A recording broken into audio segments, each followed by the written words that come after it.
جو مقصد ہے وہ شعر کی شکل میں عرض کیا کرتا ہوں کہ اپنے ہم درود و سلام پڑھیں اور پڑھائیں گے، ہر گھر کو درود محل بنائیں گے کہ تحریک کا جو مشن ہے کہ ایسا ماحول پیدا کرنا ہے، اپنے صرف شہر میں نہیں، اپنے صوبے میں نہیں، پاکستان میں نہیں، بلکہ پوری دنیا میں ایک ایسا ماحول پیدا کرنا ہے کہ جس طرح یہاں مرکز اول درود محل میں بیٹھ کر اکثر اوقات حضور علیہ السلام کی ذات والا صفات پر درود و سلام کے نذرانے پیش کیے جاتے ہیں، ایک ایسی کوشش کرنی ہے، ایسا ماحول بنانا ہے کہ ہر گھر میں ہر وقت حضور کی ذات پر درود و سلام پڑھا جاتا رہے۔ اور یہ شکر الحمدللہ ہماری یہ کوشش رنگ لا رہی ہے کہ مختلف جگہ پر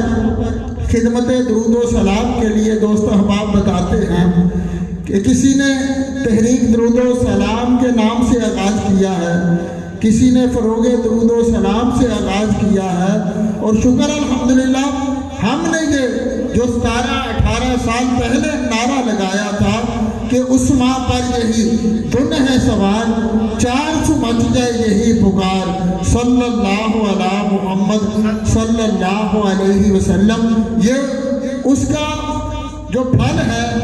جو اس کا اثر ہے، اس نعرے کا جو ہماری تحریک کا مقصد ہے کہ ہر طرف، ہر جگہ،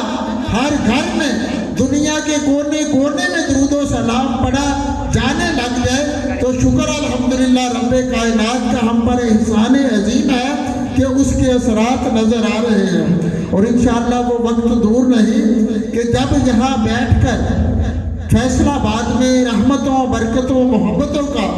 پیغام پھیلاتی فروغ درود و سلام کی عظیم روحانی وجدانی تحریک کے مرکز اول جس جگہ ہم اس وقت بیٹھے ہیں،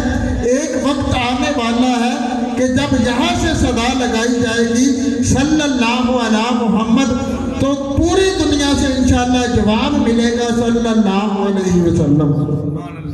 اور شکر الحمدللہ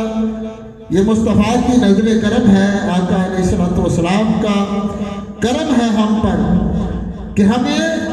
وہ کام سونپا گیا ہے،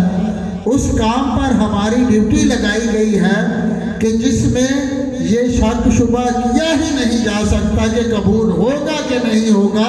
بلکہ میں عرض کیا کرتا ہوں کہ عاشق صادق کے منہ سے جیسے ہی نکلتا ہے صلی اللہ علیہ محمد تو اسی وقت رب کی بارگاہ میں قبول ہو جاتا ہے اور حضور کی بارگاہ میں اس کا نام پہنچ جاتا ہے۔